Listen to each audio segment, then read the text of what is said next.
How is your brother?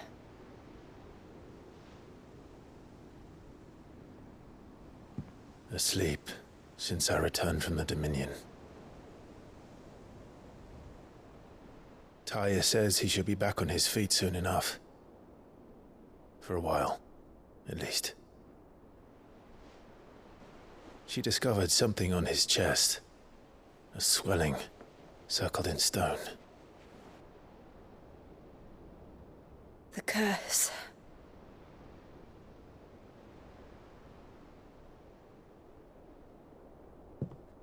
For every mountain we climb, another rises up to greet us, doesn't it? It's never ending.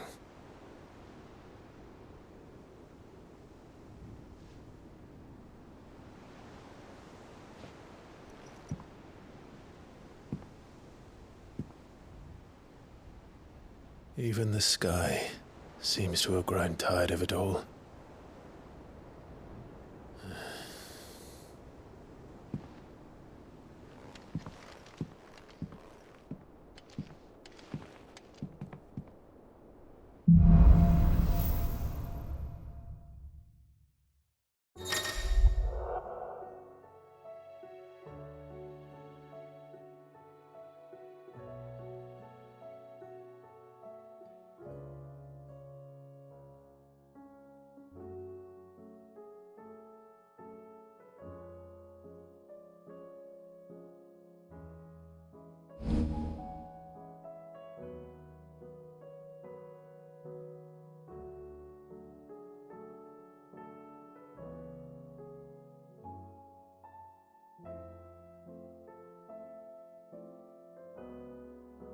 Tony won't be happy if I disturb Joshua.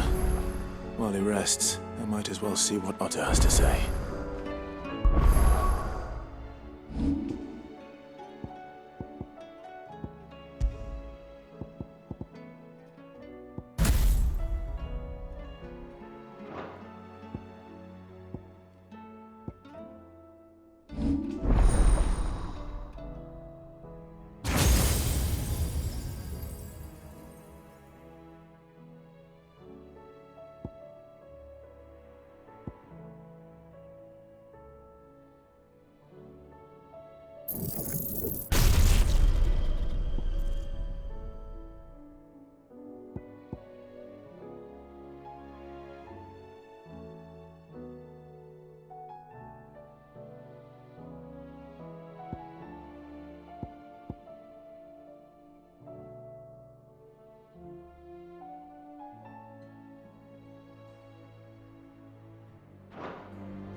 Aye, it's a dangerous world out there. Let's stock up, wife.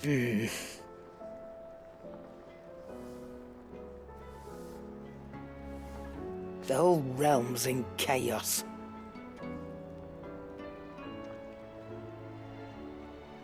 But as the old saying goes,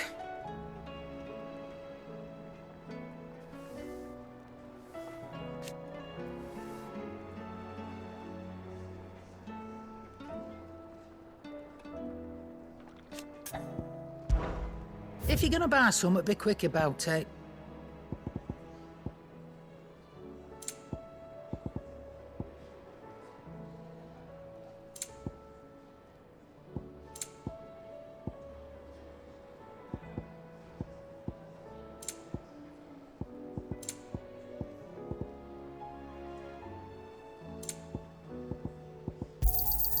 You're rubbing me blind, you know. You'll not find a better price than that.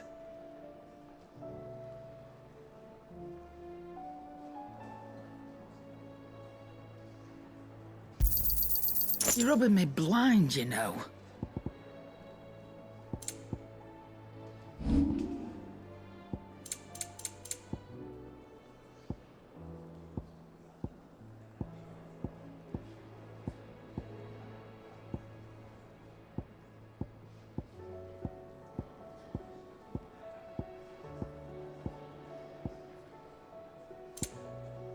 Is that all? Thanks for not leaving me in the Dominion. If you hadn't come back, I might still be stuck there. I told Nan we flew back on the Phoenix, but she walloped me for telling fibs. Can you tell her it was the truth, Clive? Yep. Fraying about us, guys.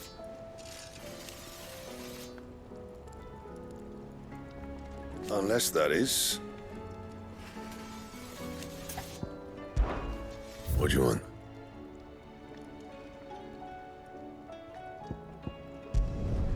No scratches, all right?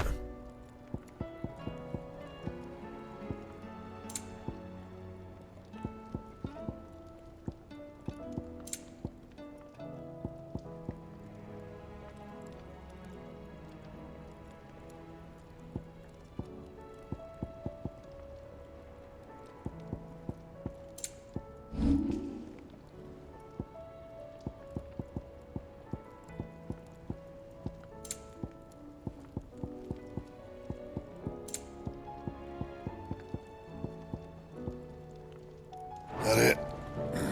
Fine.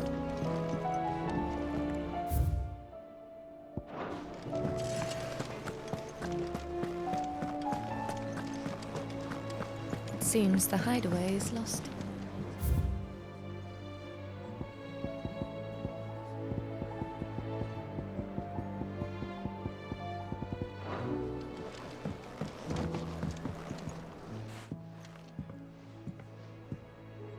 Sid! Look what the Cursebreakers brought back from Dalmekia. Said they were all the rage in Dalamil. Looks sort of funny if you ask me. I'll be damned. Have you had one before? Something smells good. What are we having?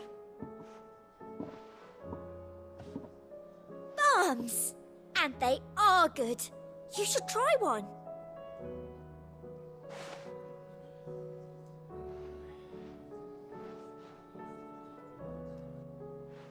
Eh? The bloody great hole in it. Who ate the rest? It's supposed to be hollow, silly. Haven't you ever seen Drake's Fang?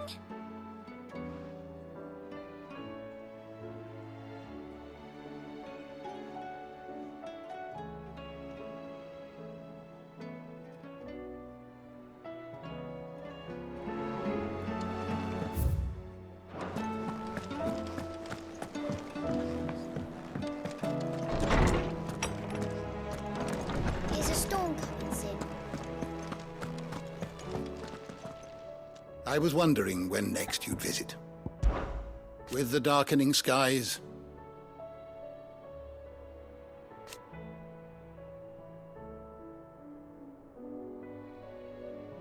but be that as it may,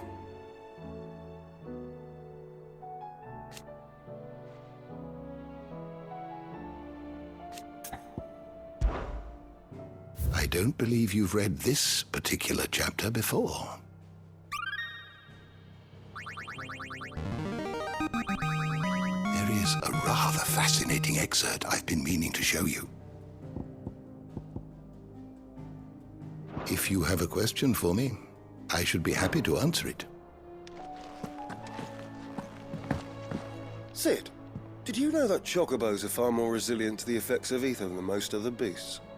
Some say that's one of the reasons they were tamed for use as mounts and sumpters, so that an ether flood wouldn't mean instant death for their riders or drivers.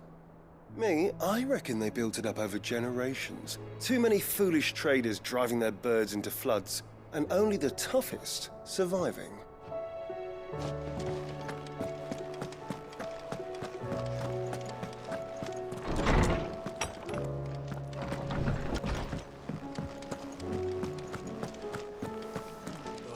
Battle cries of dread worm die, in ruin lies less, as shrinks the glim, so spirit still, unanswered call or prayer.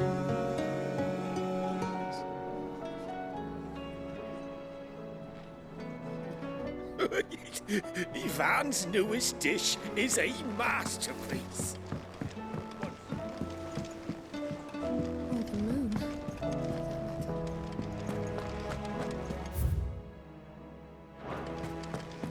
There's barely been a shipment in since the skies started boiling. A few more days without a visit and we'll have to start eating the blankets. Did you see that? Tell me you saw that. There's talk of these skies driving me.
Otto, how fares the realm? The realm? Oh, she's just fine. As long as you look past the fat storms out mother crystals and her skies are a roiling cesspit. And Gav? He's with your uncle in the Free Cities, helping Mid with her project. Sent an owl their way the moment the winds turned foul. Still waiting on a reply, though. Do you have any good news? Well, that depends on your definition of good. All right, fine. What do you suggest we do? Oh, no, I'm just a messenger. I leave the scheming to those more suited to the task. Could be that Lady Vivian and Old Tomes have their own thoughts on the current state of things. Could be that they don't. It certainly can't hurt to ask. I suppose not. I see that every report that comes my way makes it into the hands of both Lady Vivian and the Lawsmen. If anyone could tell you what might be barreling down the mountain towards us, it would be that pair.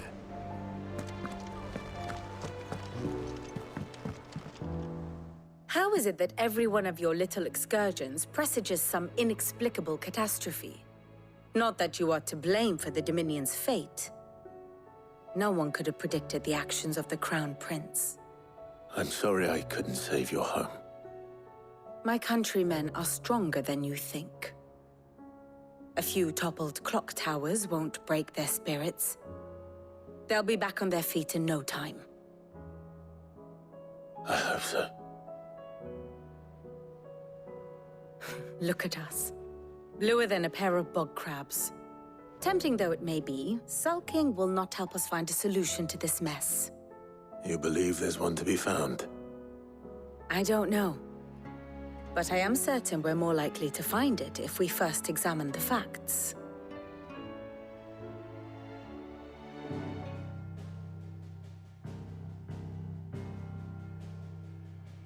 Beneath these darkened skies, fear and confusion reign over Valisthea. Oh, the lands around the fallen Mother Crystals had already begun to wilt for want of ether. But not like this. Crystals that filled wells and fueled furnaces. Now nothing but pretty shards of rock. And those that hang from the people's necks cast nary a glimmer of light to keep the dark at bay. It is only a matter of time before the common folk convince themselves that the end of days is upon us. Yet I fear a swift end is more than we can hope for. While most of the world thirsts for ether, the remainder drowns in it, spawning Akashic in droves. And amidst the hordes of mindless beasts, with magics as like to fail as function, even the strongest nation would falter. Rosaria and the Iron Kingdom teeter on the brink of collapse, while the tragedy in Twinside has all but paralyzed the Holy Empire. Dhalmekia fares little better. Rumor has it the ministers fled the capital after the fall of Drake's Fang, leaving their beloved republic to crumble. Waloed, meanwhile, moves in earnest. The Einherjar has been sighted off-storm. The world, in short, is in chaos. It would seem our civilization was nothing but a castle of sand, to be washed away at the whim of the waves.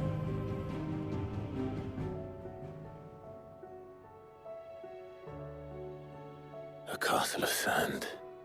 Not my best flourish, but it seemed fitting. The reports I've received are considerably more blunt in their appraisal. Without the protection of their nations, it will fall to the people to defend themselves against those who would take what is theirs. Which is only ever going to end one way. Defending a farmhouse against a band of chocobo thieves is one thing, but pitchforks and palisades will do little to stall an army's advance. Should the King of Waloed deign to invade, there would be none to stop him. None but us.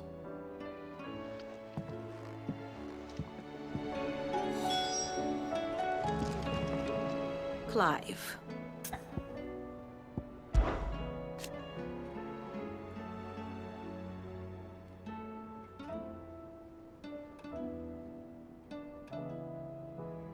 And how could it not?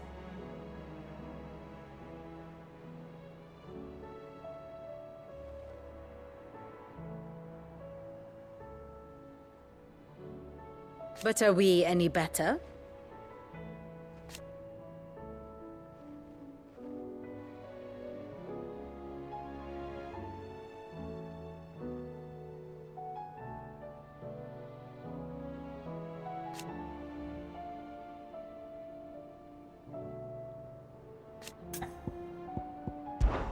I cannot claim.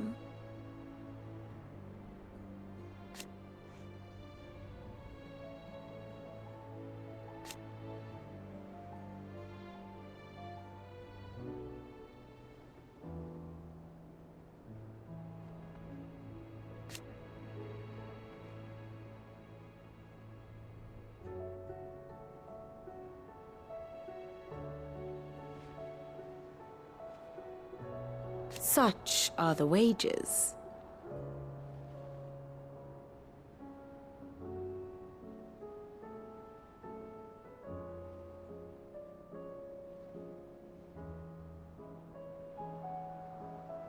Ironic, then.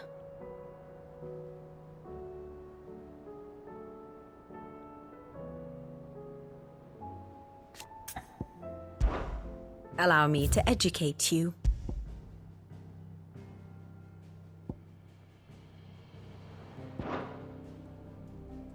One must understand one's place in the world.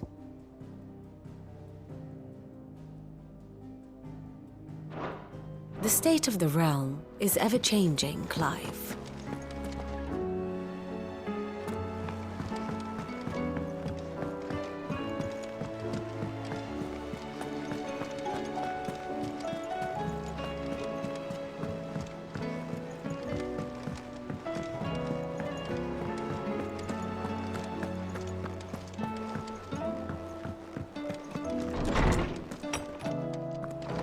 Is a storm coming soon?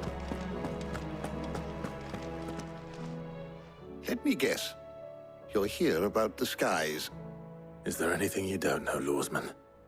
It doesn't take a court astrologer to augur the obvious. As for what has disturbed the heavens, that, I believe, is a question the Fallen might be better placed to answer than I. And on the 6th day did the gods tear the sun from the firmament, visiting darkness upon their prideful sons and daughters. But I dare say you remember your childhood lessons on the sins of Zemeckis only too well. You think they're connected? That Ultima was one of the gods responsible? Well, he has certainly exhibited powers that we mortals would associate with the divine. There is nothing divine about him. But he wouldn't be the first god of whom that could be said, now would he? Yet for all the fairy tales that tell of the sins, there is almost nothing in the way of actual historical accounts. Had I the Journal of Moss the Chronicler, I may have been able to tell you more, but alas, I fear all remaining copies have been lost to time. You will forgive me, I hope? Certainly not. Because there is nothing to forgive. Even without this journal, you've provided us ample wisdom. And we will always be grateful for it. Perhaps Otto will be more inclined to share his thoughts when he hears what the others had to say.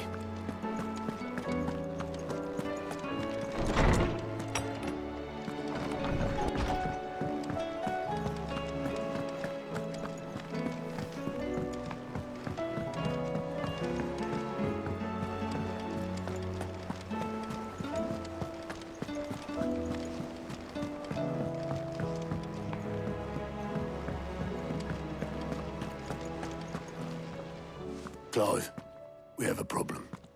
Only one. That would be a first. It would. Actually, there are 3.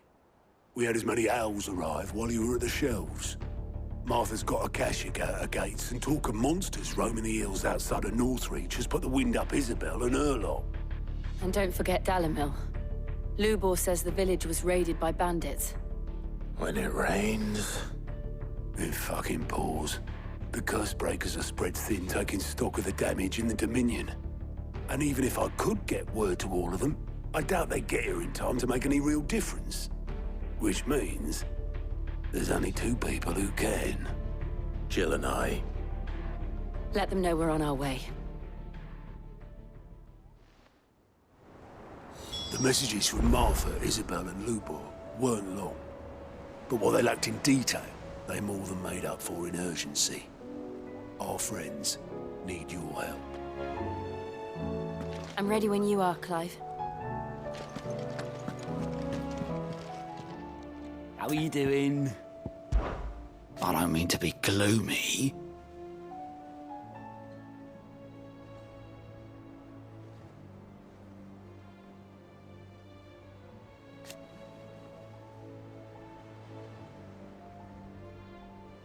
They need all the help they can get.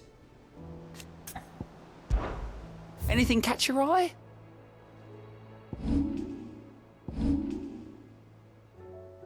Seen enough?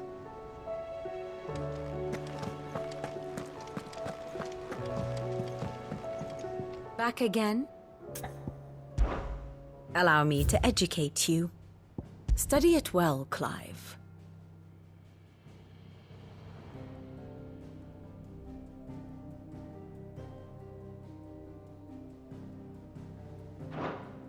I have the details here.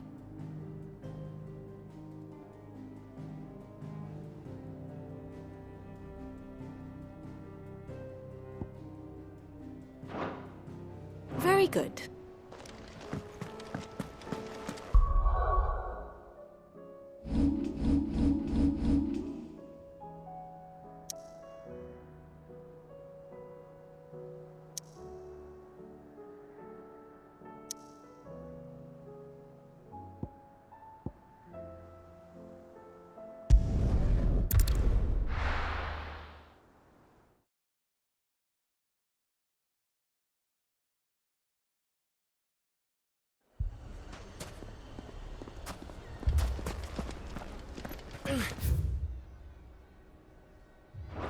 Fucking leaving. Poor bastard. Couldn't run because of the weight of his load. Still, better a branded than one of us.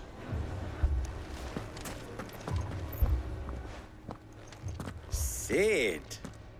Your new companion appears much more formidable than your uncle. Should I be worried? You haven't been introduced. Jill, Clive has told me much about you. All lies, I'm sure. Your Stolas said that Dalimil has a bandit problem. Indeed. Although, you're a little late. They left with our food and guild days ago. Any idea where they went? The desert's a big place. Your guess is as good as mine. But the fact is, I have more immediate concerns. What did you say to me? What did you say?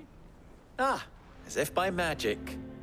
Let's just say we've yet to reach a consensus about how to solve Dalimil's little problem. And at this rate, it won't be the actions of the bandits which prove to be our undoing. It will be our own. I've tried reasoning with the dissenting parties, but even the Desert Hare has limits. Perhaps we could talk to them. What makes you think they'll listen to us? What makes you think they won't? She makes a fair point, Sid. And you won't have wasted much of your precious time if you fail. They're just across the courtyard.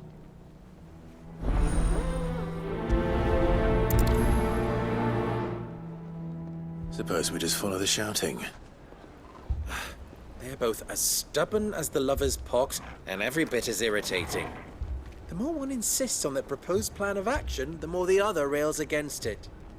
Oh, they've successfully split the town asunder just when we should be standing as one.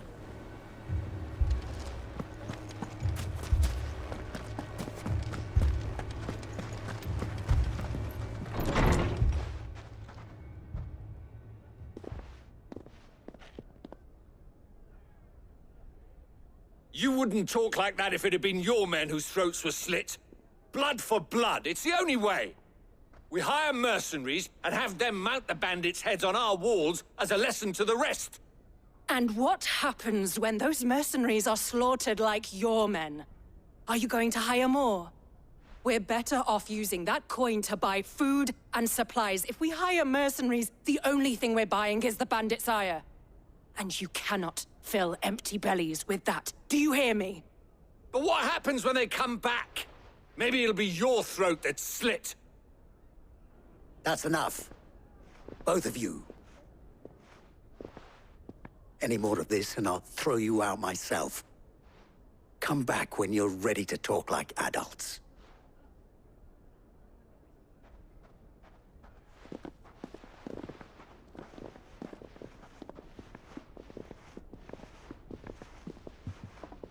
Victor. What's he doing here? Sid. And Lady Jill. What brings you here? I was about to ask you the same thing.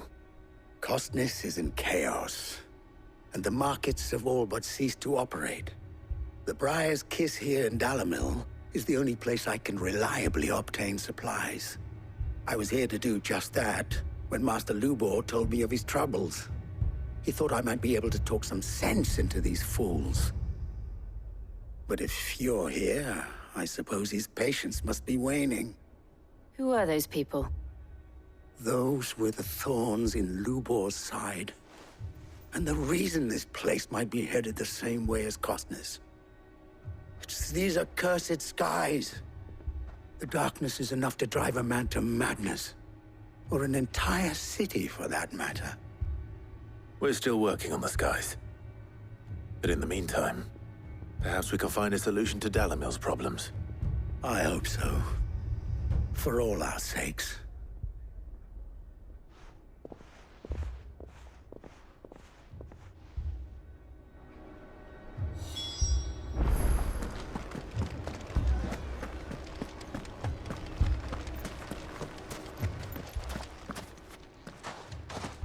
So, you see my predicament? What I saw was a room full of people who were angry and afraid. And with good reason by the sound of it. But if left to smolder, that anger and fear could set the entire town alight.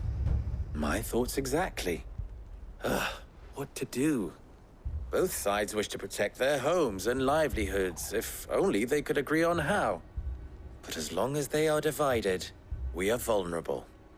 And if there's one thing bandits like, it's an easy target. What would Sid the Outlaw suggest? Well, if it were my namesake, he'd let them choose for themselves and be on hand to pick up the pieces when it all went wrong. That sounds like a recipe for disaster. A recipe for disaster is precisely what it is. But perhaps that realization would be enough to make them question the ingredients.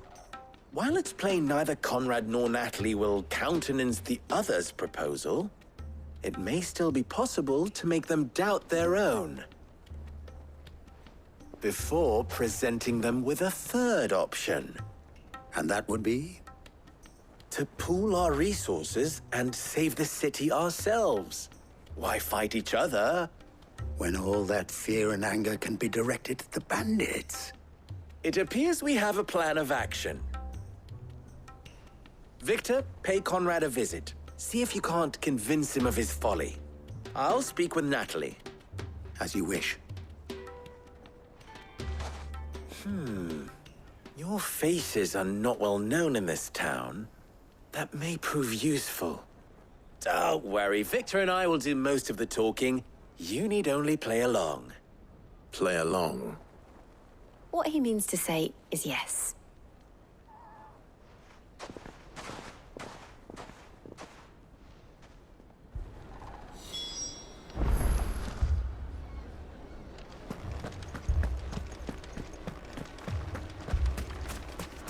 Picture it, Conrad. Your own city. More supplies. We might as well scatter seeds near a rat's nest. They're the problem, and only steel will solve it. I don't know about that.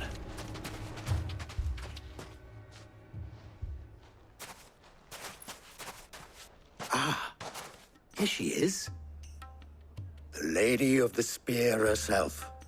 Conrad, may I introduce you to Jane, commander of the Red Wings, the oldest mercenary guild in the Free Cities. A pleasure, my lady. The pleasure is all mine. As I told you, I summoned the commander here from Canver to inquire about a contract. Victor says you told him no. That there aren't any men left to hire. Is that true? True as the crystals cracked. Nobles came and claimed every last one worth his salt. And not just from us Red Wings. You know of the 7 high houses. There must be 2 swords assigned each one. Granted, we have a few boys left. If it's boys you're looking for. Well, Conrad, are you saying that Dalimil's finest cannot defend this town better than a gaggle of unblooded striplings? That a band of beardless youths could better avenge the deaths of your brave men than you yourselves? Absolutely not. We'll show those bastards who they're dealing with.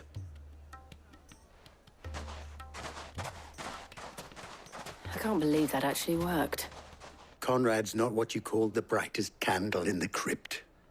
And there's a reason why I had you do the talking and not Sid. Well played, my lady.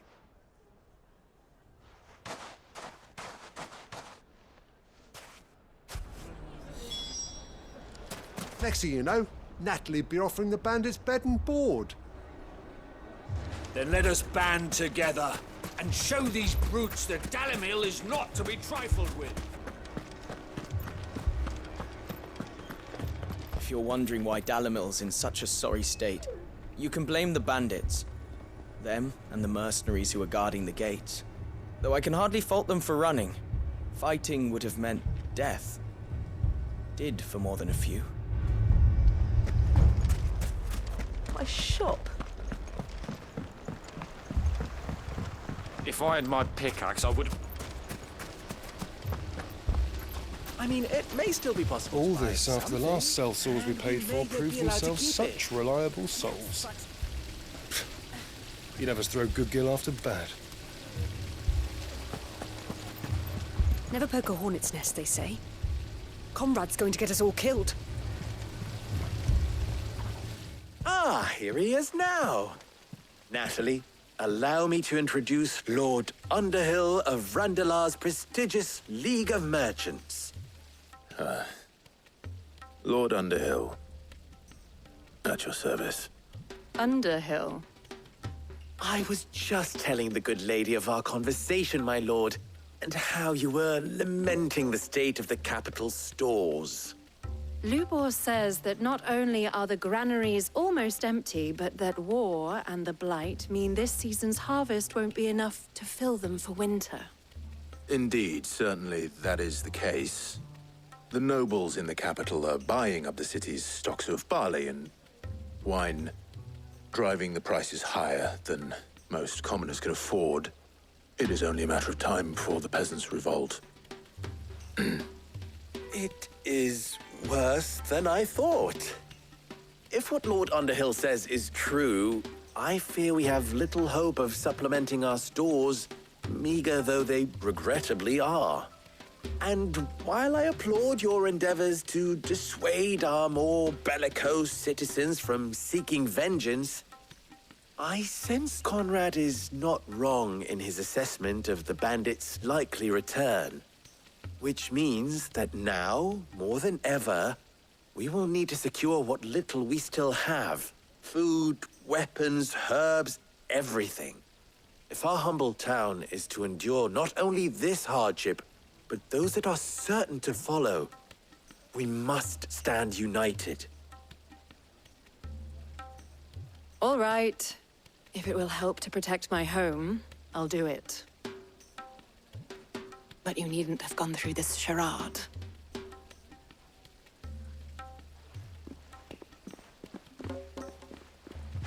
Thank you, Clive. Your performance was nothing if not workmanlike. She saw right through it. I didn't say it was good, merely that it produced the desired effect. Now, my scouts should be returning shortly. Meet me back at the Briar's Kiss, and we shall see what we face.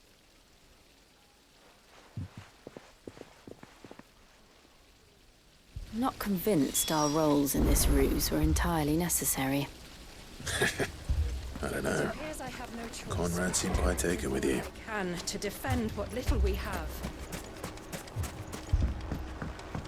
Mummy, I'm scared.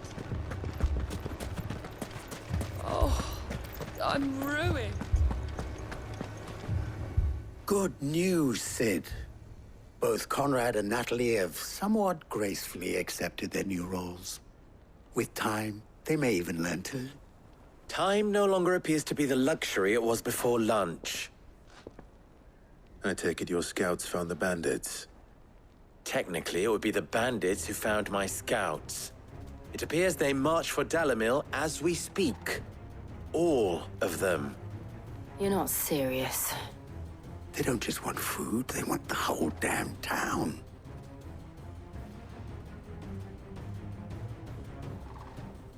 I have a favor to ask.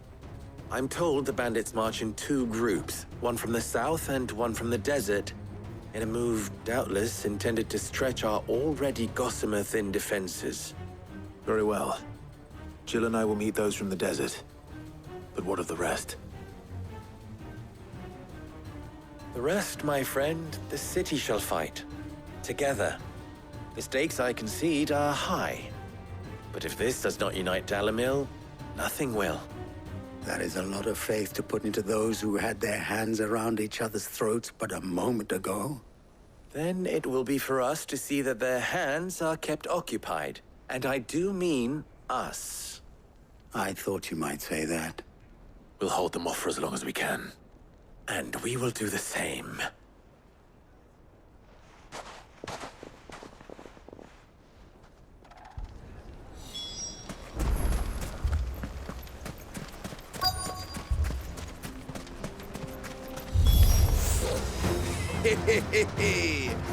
The women folk have come to welcome us. I'll take that one.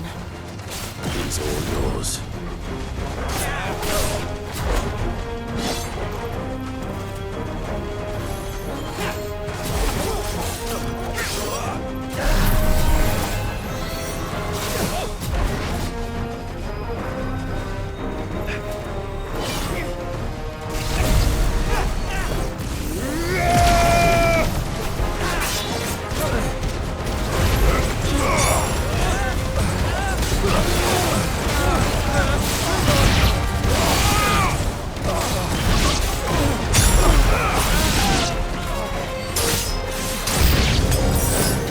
To overwhelm us.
The townspeople. Could they have held out? I don't hear any fighting. What do you think? That we should hurry.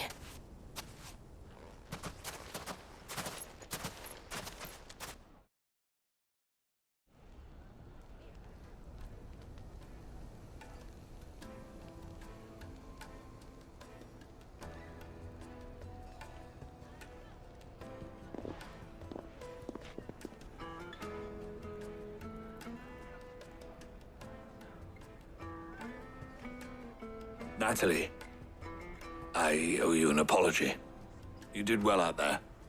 The inn would have been lost had you not held the line. Without you, there would have been no line to hold. You saved us, Conrad. You saved Dalimil. We all saved Dalimil.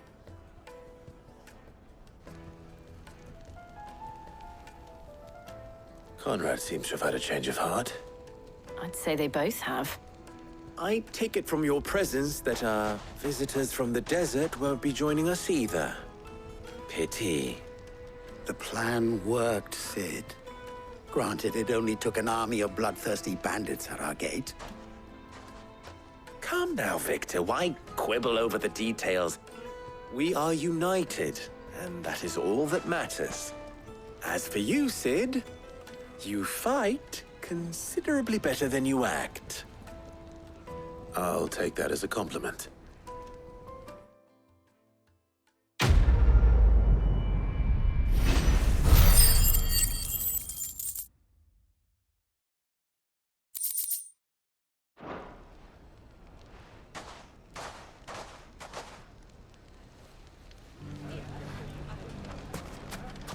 So, where did you learn to swing a sword like that? In a desert.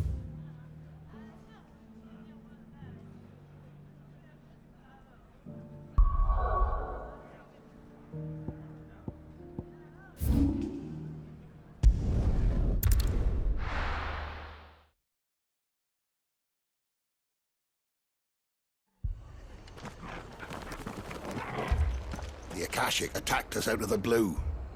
And there's no telling when they might be back. You best keep that sword handy, Sid.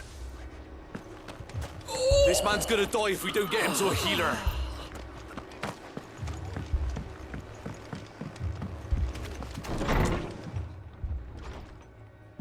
Martha, it's good to see you. And you, Clive. Jill? Otto said you'd been attacked by Akashic. What exactly happened here? Those skies are what happened. Not long after they fell dark, we had our first visit. There were hundreds of them. Tried to storm the hill. Only a handful made it up here, but that was more than enough. The rest are still down there now. And while we have a few willing fighters holding them back, they're sorely outnumbered. What do you think, Clive? That we join the fight? I thought you'd never offer. Now, where I need you is the Fallen Gate. That's where the fighting is fiercest. Let the men know you've come to help. Something tells me they'll be pleased to see you. We're on our way.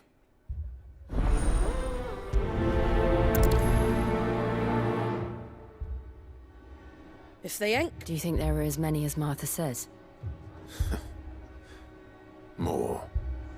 If they ain't clawing at the gates, they're climbing up the cliffs near the lift. The lads are doing what they can to keep them out, but unlike the Akashic, they need sleep.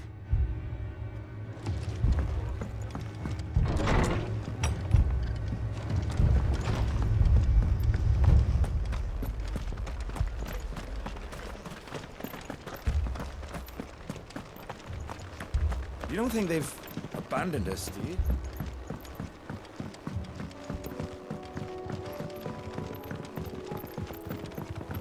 Barricades we've set up around the town won't hold the Akashic back for long. Might buy us a few moments to say our last farewells, though.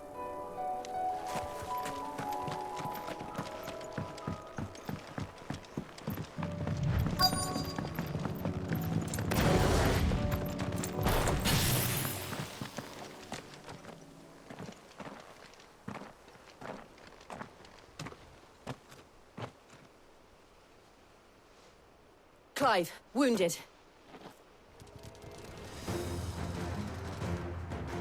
We deal with the Akashic first.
over.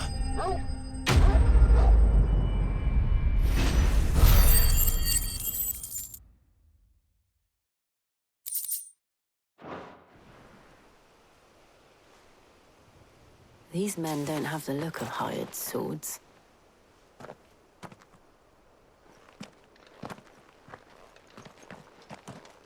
If you've come to rob this place,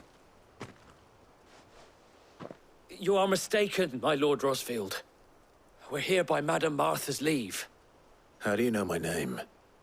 Forgive me, my lord. There wasn't time for introductions. We're with the Guardians of the Flame. Wade's men? But how did you come to be here? Where is your commander? Sir Wade left earlier with a scouting party to find out where the Akashic were coming from. Did he? Take your wounded back to the inn. Martha will see you're looked after. We'll join you anon.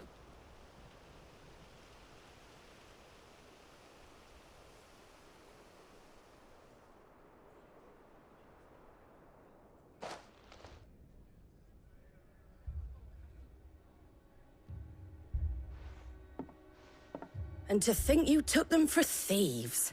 A fine reward for holding off the horde, that is. When did Wade and his men arrive?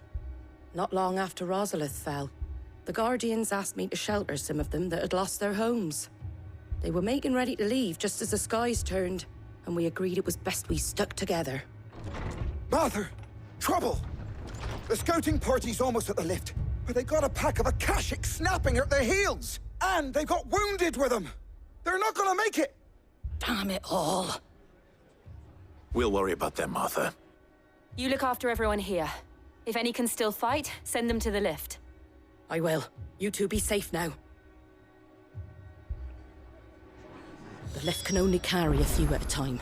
If those Akashic get as far as the cliff, Wade's men will have nowhere to run. It looked like the Guardians were going as quick as they could, but without any injured. They might make it to the cliff. Or they might not.